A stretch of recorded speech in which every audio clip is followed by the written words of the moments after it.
Hey everybody, it's Jason Blaha here, and today I want to chat with you guys a little bit about why it is important for us to look at research itself rather than, say, traditions and myths and things that come out of the bodybuilding world when it comes to maximizing hypertrophy.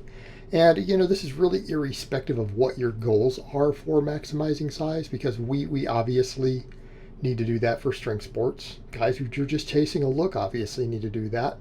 It becomes important to do it for other sports too. Things like American football, rugby, all these things. There's a lot of reasons why we need to maximize hypertrophy. And if we're going to maximize hypertrophy, we need to have the best idea of how to do it. And we've reached a point today to where there are a lot of really serious researchers who care a lot about hypertrophy. Like, it's something they're passionate about. They're not just, eggheads who just say, oh, I think I just want to study this randomly. No, there are people who actually want to be able to apply this themselves. It's something they are actually passionate about. And so as a result of that, we've seen a lot of really highly detailed research looking into this. Now, there's a lot of junk research too on untrained lifters and things like that. There's a lot of that out there, which is largely useless. It's very, very hard to take hypertrophy studies seriously in untrained lifters. But because there are people who are seriously interested in it, they're actually really serious about muscle growth in their private life, not just their professional, who do a lot of research at this point. It's no longer the case of people saying, oh, that's just some guys who don't lift doing some studies. And there's a lot of it now to where they look at trained lifters. There's lots and lots of it that even look at, say, competitive natural bodybuilders, where they try to find people with at least 2 years of actual training experience, or competitive strength athletes. And so these are researchers at this point to where they really dig deep into hypertrophy. They dig into it deeply. And we start to find that a lot of this complete nonsense that has come out of the bodybuilding world from the 80s, and believe it or not, I still see people out there who are promoting myth stuff from the magazines from the 80s that seem completely oblivious that this has actually been studied in the lab and been found to be inferior. Right? It's been found to be inferior. And we know that based upon studies on rest times now. Now, people say, well, if these bodybuilders were wrong, then why did they get big? Well, because you can outblast your way through bad training. In other words, a lot of these bodybuilders who started all these myths and traditions were successful because they can just up the dose, bro. And there is a threshold. There's a threshold where if you're just training hard, you'll get really, really, really big on enough stuff. Okay? There's a threshold where you will get ultra jacked if you just bust your ass on it.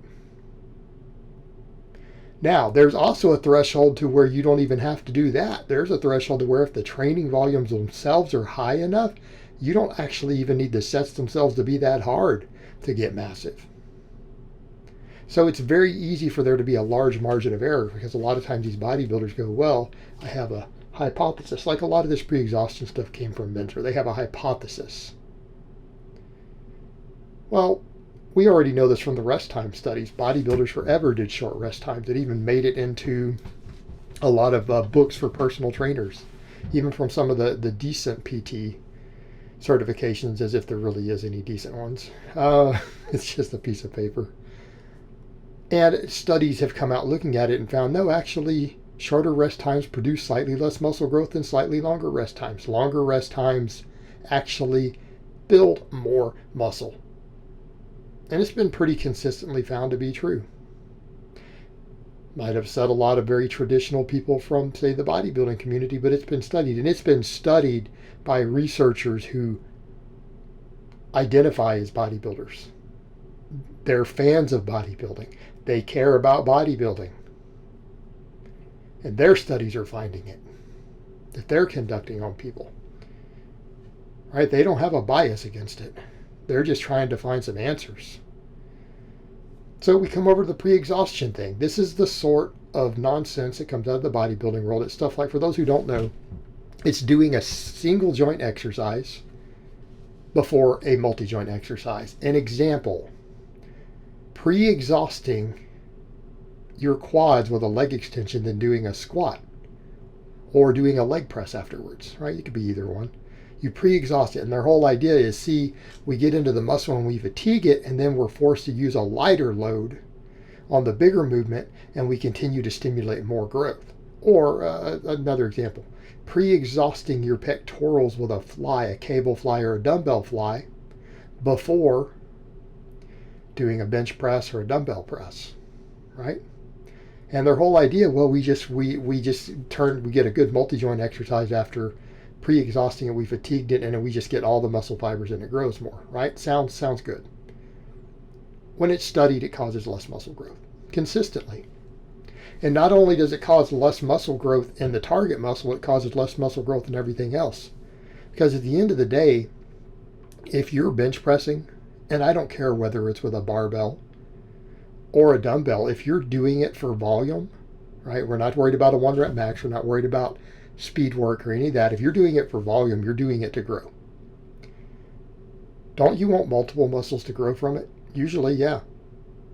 I mean, when I'm doing bench work, I ideally would kind of like my pecs and my triceps to both grow. I don't think that's asking too much. When I'm doing a squat, well, let's say even a single leg exercise, because I don't do squats for volume, I do them for max work. Let's say I'm doing a split squat. Well, actually, I want my quads, my adductors, and my glutes to all grow from it, not just the quads. I want all three of those muscles to get a lot of development from it. That's why I'm doing it, for multiple muscles. So not only are you taking out and then not getting good growth, you're getting like zero growth stimulus in the other muscles when you pre-exhaust. So if you're doing pre-exhausting quads and then doing another leg exercise, only your quads get growth stimulus. If you do pre-exhaust your pecs with a fly and then do a press, only your pec gets training stimulus. Well, guess what? When it's studied, it gets less stimulus. It's less muscle growth because you didn't use the big multi-joint exercise to create more tension, which is what they're good at. It causes less hypertrophy in the studies. Yet you still see bodybuilders who swear by it. And I've known guys who swear by it. I've had conversations with them. And I'm like, what's your drug stack like? Oh, bro, I use this, and this. Run a gram a test, a gram a decade, right? It's like, okay, well, that's why you get away with really silly shit like that. That's the only reason. Otherwise, your quads would be tiny. You wouldn't even have good quads because your training is bad. It's been debunked. It's been debunked. And that's the problem with all of this. There's so much nonsense out there that when it's studied, it turns out to be complete nonsense, but it becomes a tradition. And people will still not only continue to do it, they'll continue to promote it. And that's why we need to look at these things. All right, guys, but that's really all I have to say on that today. I hope it's been informative, and I will talk to you guys next time.